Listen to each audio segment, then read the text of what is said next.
What is up, guys? Welcome back to another episode of the Fantasy Fellow Show. We got our player prop special for you guys every Saturday morning that we can do it. We're going to try and do the show. We'll always post our props on thefantasyfellowship.com. And we're with Jesse today. Jesse, how are we doing? We're doing good, man. We are praying for Jordan Love. We're praying. We're going to church tonight and tomorrow. Hopefully we get some good news in a day or so. I don't think it's as bad as – I don't think it's season ending. So if you are a Packer fan, maybe we just got to kind of weather the storm here for September. And either way, we look good. I think the offense looked good. It's just rusty. It's a product of not playing preseason and getting everybody out there for a lot of snaps. And honestly, I thought the Eagles looked rusty too. I don't know what it was, but they ran the ball better than the Packers with Saquon Barkley and established a really good offense there with A.J. Brown and Devonta Smith. But we're going to be talking about the games on Sunday this week. Last year, I will note that we did hit a pretty nice 57% on our season-long record, which is that's pretty solid. We're going for 60 this year. We're going to try and hit 60% for you guys. So we will figure out what we can do this week for you guys. I guess we're going to start and just kind of go game by game here. We've already identified some of the bets that we are liking. And we're going to start with this Chicago-Tennessee game. Jesse, did you have any initial thoughts on this game? Are we excited for the Caleb Williams debut? Yeah, I mean, I think it's always fun when a hyped-up QB prospect gets his first game at home against a Tennessee defense that we can identify as a somewhat weaker defense in the NFL, particularly when you look at certain positions such as running back, receiving yards, and receptions, as we've highlighted. And then Caleb, I mean, I think he's just going to come out to a bang. I think they're going to throw the ball. I think they're going to try and have some fun with him, get him off. So last year we hit a lot of the double taps. We're going to try and hit a lot of the double taps. And hopefully, you hit one, you come out even or slightly ahead, you hit both, you make a lot of money. So we're linking that. So I'm feeling the passing game for the Bears in this one. The Titans have been one of the worst secondaries for the last couple seasons now. So I think we're liking Caleb Williams, DJ Moore. Keenan Allen's coming in banged up on this one. I think he's still listed as questionable. So I'm very interested in the DJ Moore receptions. Very interested in the touchdown there. And we did highlight the double tap down here for the Bears receivers. If one of these guys scores, you're probably making at least 20% of the total bet, something like that. And if both of these guys scores, it's pretty good. So we do like the double tap there at receiver. And then I've identified the Chicago Bears as being a really bad team against the running back receptions. They ranked 31st in RB receptions allowed last year. So Tyjae Spears is in play. He just needs 2.5 receptions at plus 100. You also have Tony Pollard up here. He's at 1.5 receptions, but it's minus 155. And then I think I'm liking the Pollard yards here, 10.5. That's 2 catches for minus 120.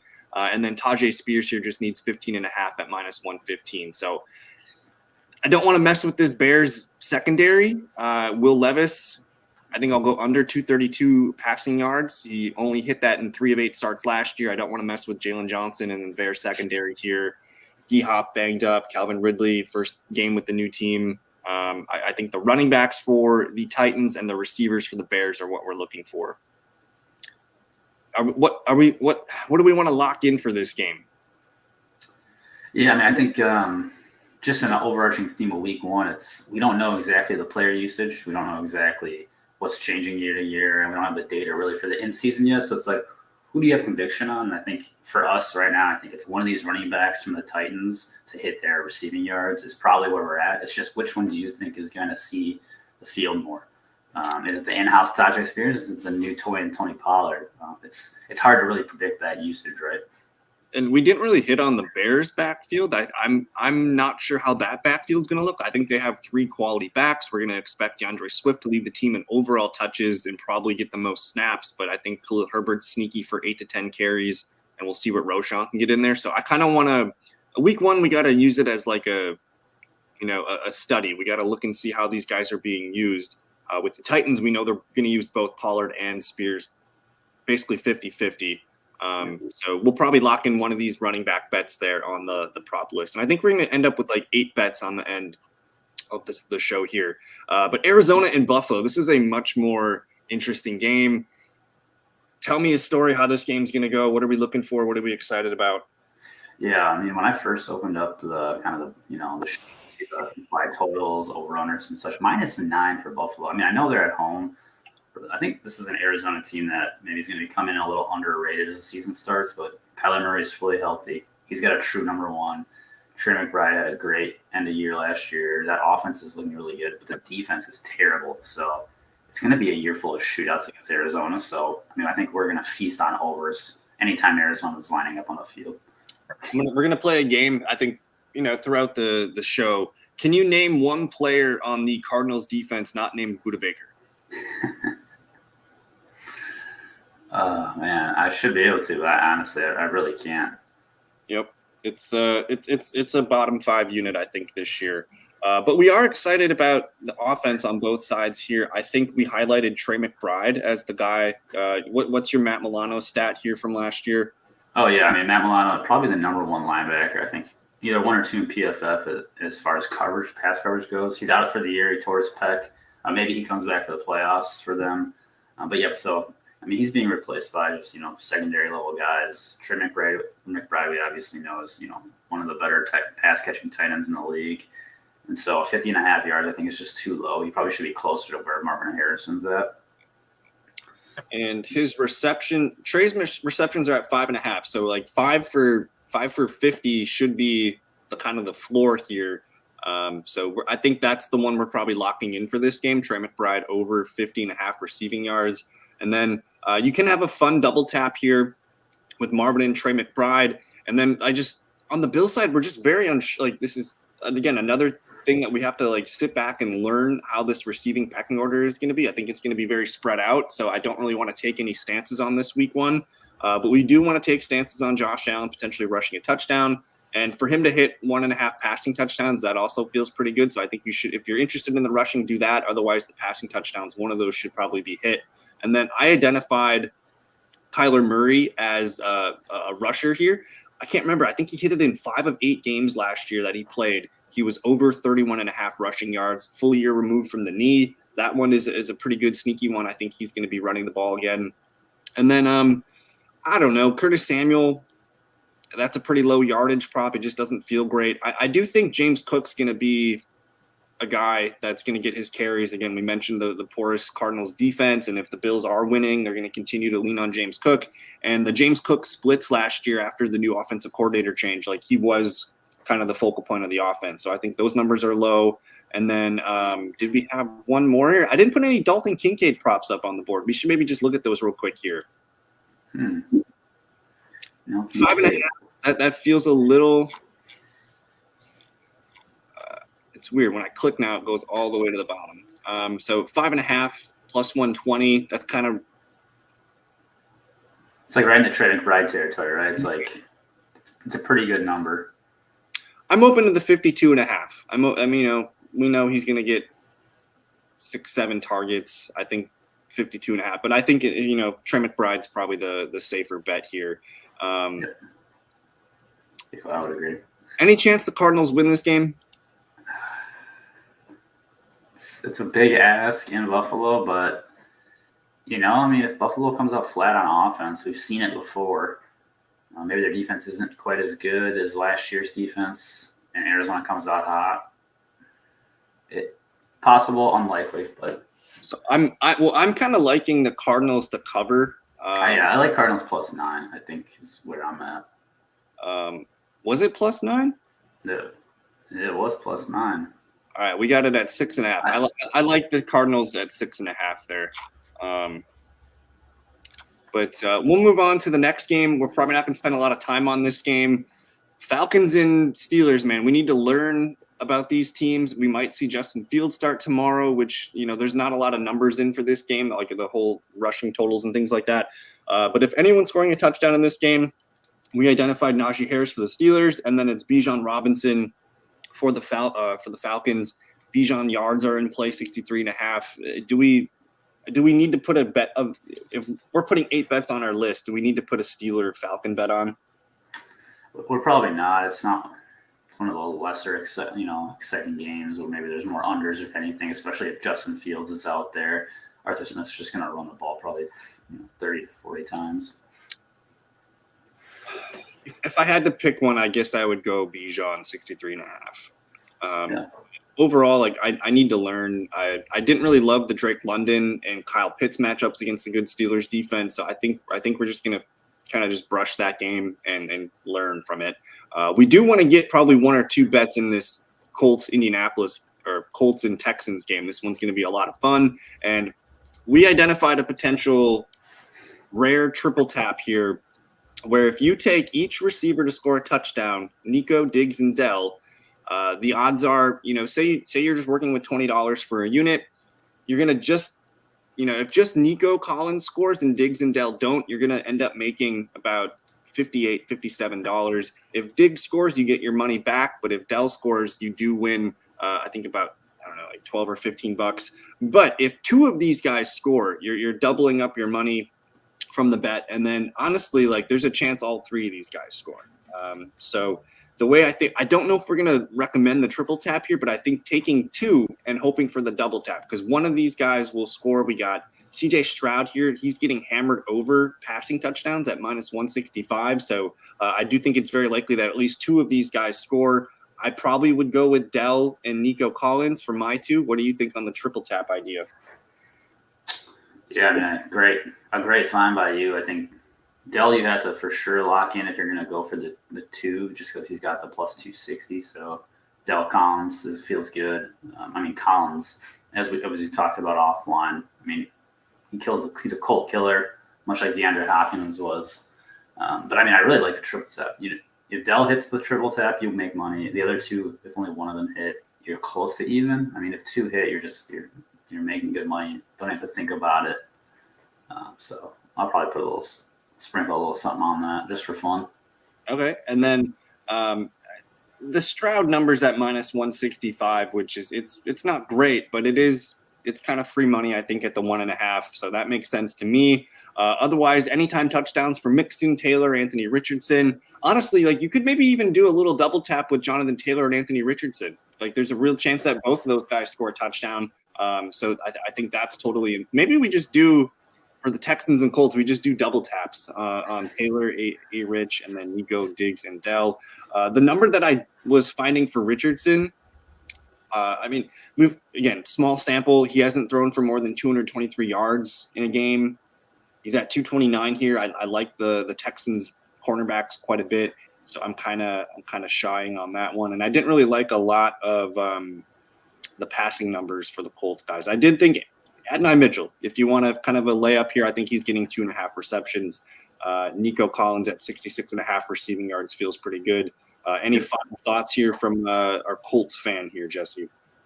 No, yeah, I mean, I think you hit it on the under on Richardson passing yards. They drafted him 4th overall because of his legs, just his ability to just break games, and he's going to have to use his legs to do that. And I don't think they're going to shy away from that. Like they know, like, hey, we drafted this guy.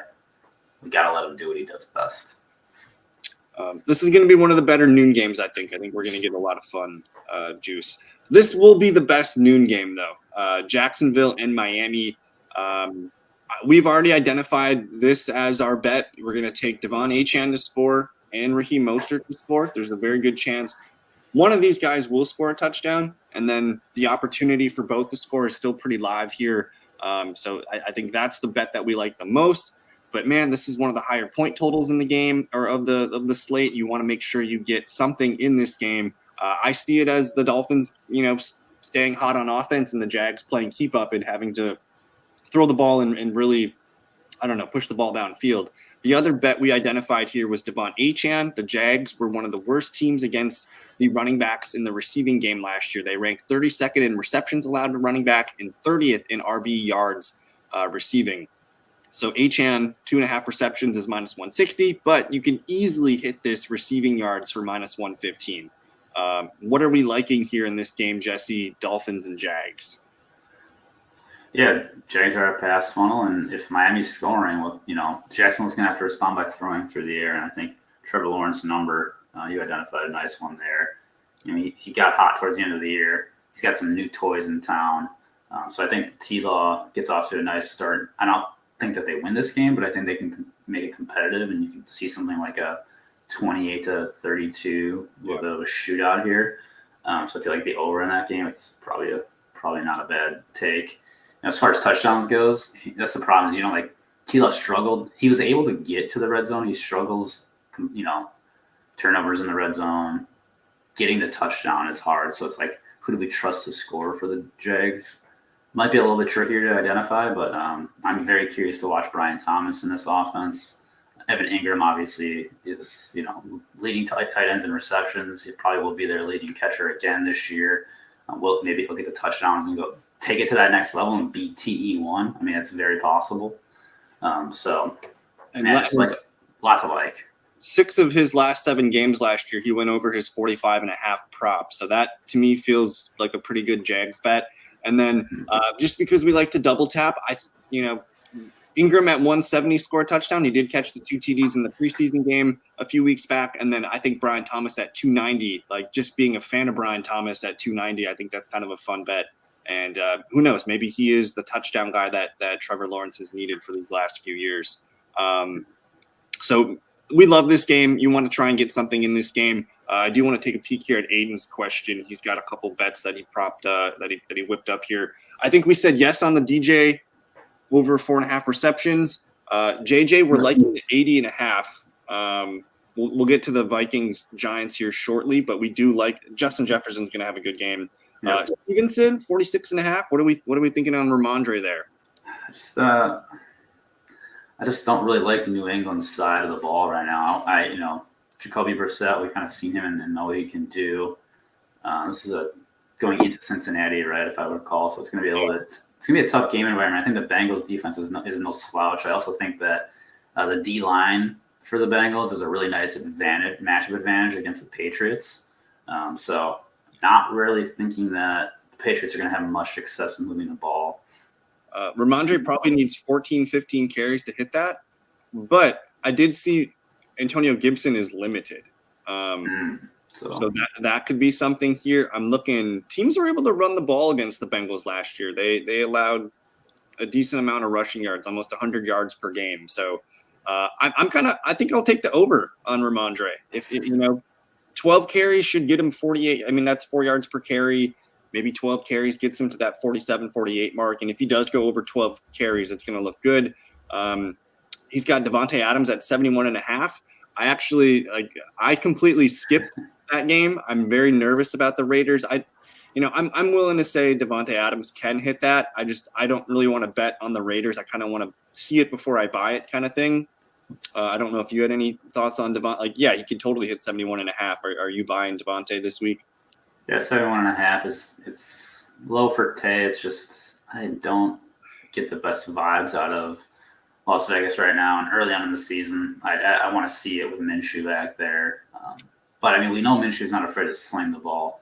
It's just going to be depending how. I mean, this feels like divisional game, Chargers, Vegas. It feels like it's going to be a little bit of a smash mouth game. We know that Harbaugh wants to come in and establish the run. We know Pierce is, he's kind of a hard-nosed guy. So, yeah, I mean, I take it to obviously do that in 2 catches. I just don't love it. And then we got Kyle Pitts there at 3.5 receptions. I was going to look and see how many receptions the Steelers allowed on tight ends last year. And they're middle of the road. They allowed 86. That's about, a little over 4 per game, roughly. Yeah, right around 5 per game. I'll take the Pitts over 3.5. I'm excited about the Falcons. So good list there, though. I think we're most nervous about Devontae. I'm nervous about this game. Carolina, New Orleans, probably a snooze fest. Taysom Hill is the one touchdown that I think is the most fun to pick. I think Deontay Johnson, 4.5 receptions is like the one bet that I feel okay about. Bryce Young, if you guys want to win, peanuts, he's going to have 0.5 passing touchdowns at minus 225. Taysom Hill rushing yards, 15.5. Dude, he's their RB2. They even listed him as their fullback. I think if I'm forced to pick a bet in this game, I'm going to have fun. I'm going to live a little. I'm going to take Taysom Hill 15.5. Any thoughts on this Carolina Saints game, or we just want to learn about this one? Yeah, I mean, the only thing I'll say on it is that New Orleans O-line it's absolutely terrible, and so it's going to be short passes to from Derek Carr. He's a dump off king, so Elvin Kamara like 5.5 catches, I think he's at, or 4.5, somewhere in that range. Like he could definitely be their leading target getter just purely out of necessity. He's at 4.5 plus 110. Olave too. Like I think the new offensive coordinator shift could be good for Olave because he's just had to earn his really hard routes and outside stuff. They might actually get him more involved in the early passing game. So one of these guys will probably hit that prop. 4.5 for Kamara, 5.5 for Chris Olave. I'm staying away from this game. I want to see things before we buy them. But I'm open to Bryce Young looking better in year 2. I think that's the one thing that I'm hoping for. Another game where I'm going to get so many goddamn Jamar Chase questions tomorrow. He's active, like you drafted him in the first round, play him. That's going to be my probably thought for most of it. Zach Moss, Chase Brown. I think this is the engine of the Bengals offense tomorrow. We might see a revenge game from Mike Gesicki, who sounded like he had a pretty good training camp. And again, we're assuming T. Higgins is out. He's listed as doubtful. Assuming no T. Higgins. We didn't even look at any Andre Yoshibas numbers, did we? I was gonna say, is he listed, or are they do they have no props up? Because I think they're propless. But tell me how this game's gonna go. Bengals hosting the Patriots. Yeah, I mean, I just don't think the Bengals are gonna have to pull out too many tricks in this one. They're gonna kind of, like you said, rely on Moss, rely on Brown, just having an easy, breezy kind of day. Moss probably gets into the end zone at least once. This could be like a 20-10 kind of victory where you don't really love anything that happens. Chase, if he starts, like you said, you're probably not benching him. Okay, what if we did a Zach Moss Chase Brown double tap here, and I just used $20 for a unit. If Moss scores, you're winning $45, so you're up $5. If Chase Brown scores, that's a triple, or that's $63. So you do pretty well. And if both these guys score, that does look pretty appetizing. You turn 40 into 100. Yeah, man, I don't hate that, and I think if it plays out like we're expecting, one of these guys is scoring a touchdown, and that's a hit. And that might actually make the list. That one seems pretty interesting. It feels pretty good. And then I don't know. I got a Demario Douglas thing going on here. He's 3.5. He's just gonna get his short targets from Jacoby Brissett. Overall, though, I'm still confident in the Bengals defense being very good. I didn't put the Ramondre one on here, but I might add that to just the bets to consider list that we whip up. I just want to double check that one more time because I don't know what's going on with Antonio Gibson. I'm seeing Ramondre at 49.5, so I'm not sure where Aiden's getting the numbers from, but take the 46.5 if you can. I wonder if that's just being bet up based on this Antonio Gibson news. Sure. But both Moss and Brown, I think, are reasonable rushing yardage bets. We'll move into a game that I think could be kind of sloppy fun.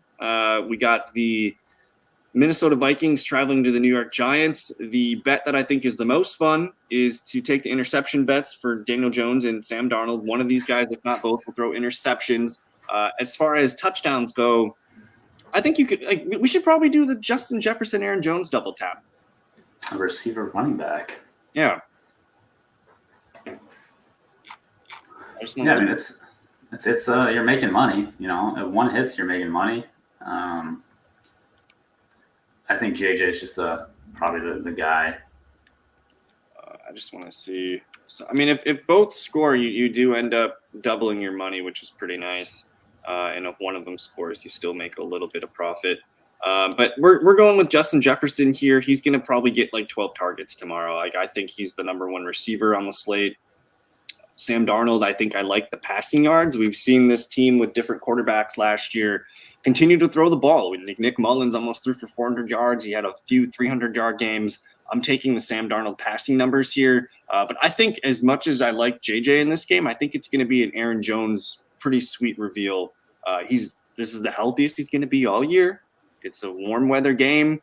Sam Darnold dumping the ball off. I think Jones, anytime touchdowns in play. I do think his receptions are the one that I want to hit, though, because it's 2.5 receptions and it's plus 110. So to me, that's kind of the one that I like the most. Do we have any thoughts on the Giants? I'm excited to see Malik Neighbors. His receptions is kind of juiced up to 5.5. It's plus 100. And then I think his yards are achievable, 62.5. In the first quarter of that preseason game, he went 4 for 53 or something like that. So that's probably, if I'm taking him a neighbor's prop, I'm going to probably hit the yards.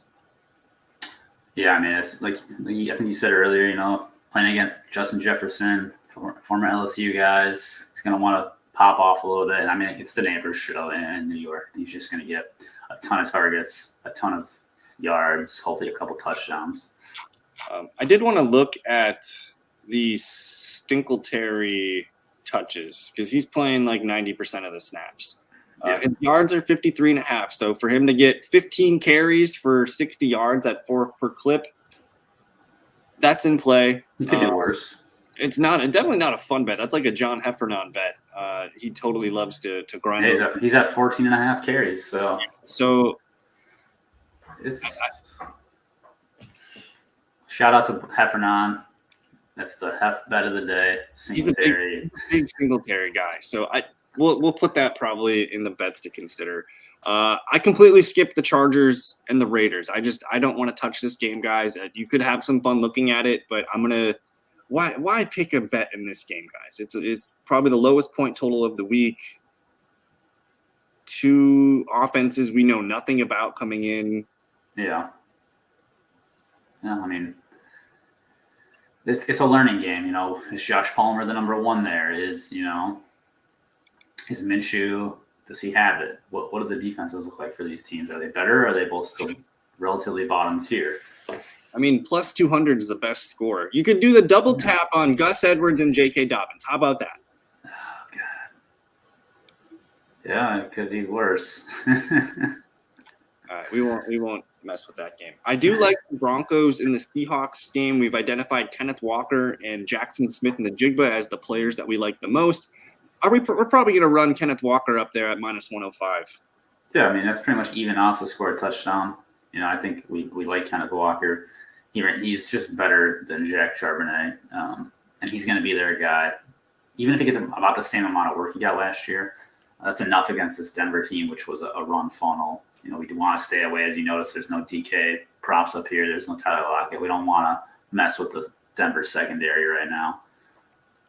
And I can't remember the guy's name, but the Broncos slot corner, like that is their weak spot, and that's where we expect JSN to line up primarily this year. So honestly, like I like all the JSN numbers. 43.5 is minus 120 for his yards. His receptions is at 4.5. I think he's going over that. Plus 125. I think that's the one that I expect him to lead the team in receptions and targets tomorrow. So I do feel pretty good about JSN. Whoops. And then the Broncos side, we need to learn and see. I do think the running backs and Bo Nix are going to be in pretty good receiving numbers and targets there for those guys. Javonte's the one guy I'm willing to think about betting on. I don't really want to bet on Sutton or the receivers or Julian McLaughlin at 1.5. It's beat up pretty bad at minus 170. You could look at some of those numbers, but overall, I think I'm gonna just lean with the Seahawks and learn from the Broncos in this game. Dallas and Cleveland, man, I'm excited about this game. I think it's going to be good football. Both good defenses. They both got a lot of playmakers on both sides of the ball. We are identifying Rico Dowdle too many times here as the guy. His numbers, 30.5 for rushing. That's minus 110. His receptions are 1.5 receptions at minus 125. And his receiving yards are 8.5 at minus 115. What are we thinking about the Cowboys backfield? Yeah, I mean, the conversation has always been who is Dallas going to bring in? Who's going to be their primary guy? Tony Pollard's gone. They bring Zeke back, and I think we just we know what Zeke is. Everyone at this point knows what Zeke is. He's probably a good protector of Dak when they need him to be. But I think they're about to turn the reins over to Rico in the situation here. These numbers are just way too low. I don't think that the betting markets are yet baking in that Rico is the primary running back right now in Dallas, and everything behind Rico is up in the air. I'm trying to see the Rico rushing attempts. Oh my God, 6.5. He's gonna rush way more than that. He's gonna get that in the first. They got Zeke at 9.5. Okay, those should be flip flopped, right? I mean, there's. Well, I'm just curious, like how bad of a bet is a minus 145? So you're still winning about 65% of your bet.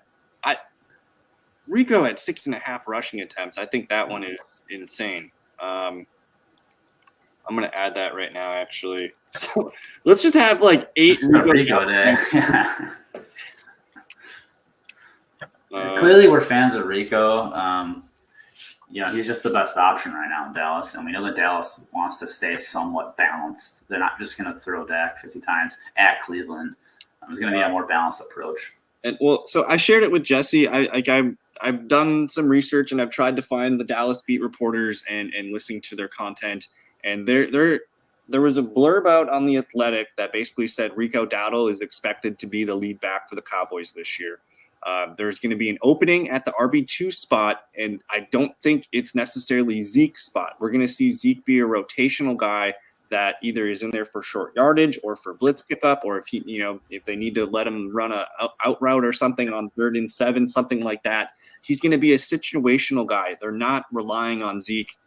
They had all August to watch Zeke in training camp, and now the blurb is out that Rico Dowdle is the back. Like, I think they've seen enough probably from Zeke to know that they can't responsibly give him 10, 12 touches per game. So Dowdle, I think the odds are Dowdle's probably one of the top waiver wire pickups next week on all the lists that you're going to see. And I don't know.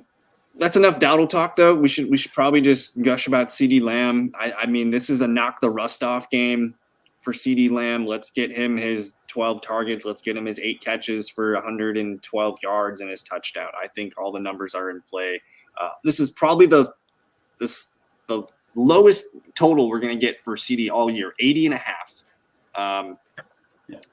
I could easily see 7-8 catches for plus 100.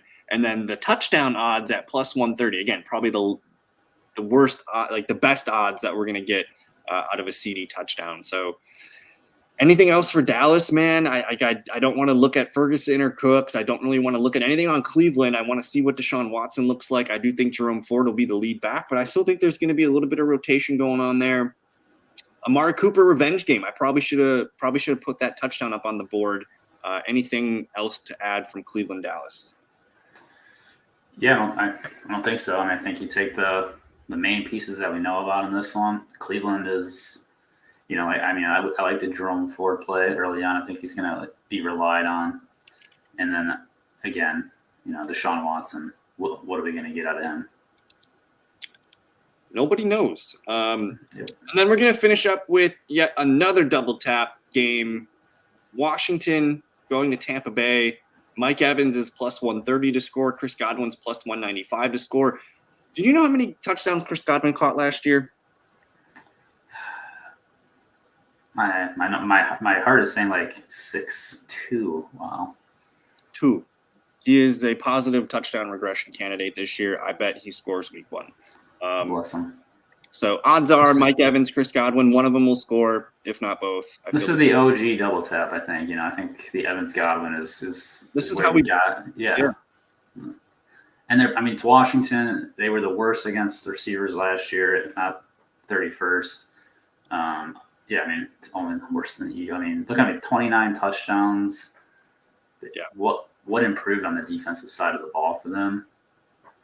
Yeah, nothing drastically. The coordinator and the head coach, that's pretty much all I can say. Yeah. This is a home game. I think Washington's my loser pick for the week in my loser pool that I do. I just think that Evans and Godwin are just it's gonna be a lot of fun. That's a good pick. I didn't really think too much about it, but on the other side of Rachaad White, I'm not a huge Rachaad White guy. I think he's going to get his volume, but I do want to see what the backup situation looks like behind him. Jaden Daniels, let's get the fun reveal. I think he's going to probably hit his 39.5 rushing prop, but there's a good chance that he does get a rushing touchdown. I think if I'm taking one, I'm probably going with the rushing touchdown over the yardage prop just because it's plus 195. And then honestly, we need to learn about this team. We need to see the Brian Robinson Eckler situation. We need to see, is Terry McLaurin just going to get pummeled with targets, or is Cliff Kingsbury just going to leave him stationary on the left side of the field? We have to learn. Honestly, if I'm playing a receiver from this game, it's Zach Ertz. I think Zach Ertz is probably the guy to lead the team in 5 for 48, something like that. It's probably going to be kind of a dink and dunk, and we're going to learn about Jaden Daniels this week. But that's all we got from the list here. We don't really do the Sunday night or Monday night games, but I'm just curious. We should probably add something for that Sunday night game, Jesse. We got Gibbs, we got Puka, we got Double Tap City on that game. So we'll probably add some of that to that list. We're here, man. Like week 1 is tomorrow. I'm just happy to be here. I think everyone's fantasy games are already getting blown up with some big games. Yeah, there are some big ones. Any bold predictions for tomorrow? Anyone's sketch, going for 203 touch? Like what's on the mind? Yeah, I think. I just think my mind's stuck on the Tampa game. I just think Baker's going to come out and they're just going to light it up. Mm-hmm. And that's going to be big. I think C.J. Stroud is going to have a really big game. Really curious about Arizona Buffalo. I want to see what Buffalo looks like without Diggs, without Gabe. But when I think about it, Gabe and Diggs aren't. Gabe is a guy. He's always been a guy. So I don't think losing him is a big miss at all. And Diggs was kind of washed, as we saw, just kind of not playing great football. So you get a rookie in there who's kind of jazzed up. Shakir's ready to step up. Curtis Samuel in a good offense with a good quarterback. I think it could be really good, and we could just see that Josh Allen offense really kind of be amazing. It could look a little like what Green Bay was looking like last night. I mean, they were cycling in receiver rotations and just spreading the ball out. We saw plays from pretty much all the guys except Wicks. So I think it could be. It's going to be a less is more situation for Buffalo. So I'm excited for that reveal. I'm also excited to see. I'm excited to see Marvin Harrison Jr., dude. Is he as good as we promised? That's the one question that I think excites me. I'm trying to think. I don't know. We need to see if Jamar Chase is playing. I mean, we still have a few questions on things. Is Justin Fields playing? There's a few questions out there. But I think the NFL did a pretty good job with the primetime games that they selected. We got Lions as the nightcap. That's fun. We got Jags and Dolphins in the noon game to get us going. We got Buffalo and Arizona, and then it's going to pivot to the Buccaneer Fest and the Cowboy game. So really good schedule, except picking Brazil obviously on Friday night. We'll that's for another conversation. But I don't know, man. Who is the number one player tomorrow? Who's scoring the most points? Just one random name. What do you got? I'm going to go Josh Allen. Ooh, okay. I'm going to pick Devon Achane. I think Achane will be hard to stop. Okay, so here's the other part of that game. Can you name a Jags defender not named Josh Allen? Yeah, I mean, that's a tough one. I think you're going to see a wheel. I can see it now. Devon Achane coming out on a wheel route and Tua just zipping one in there for about 68. I want to see Achane unleashed as a receiving weapon. But either way, that's it for us. We'll get some props listed on the website. You guys should check it out. Thank you so much for hanging out with us today. And enjoy the Friday. It's freaking cold out. We got fall weather here. It's football season. We're good. You guys take it easy. Peace.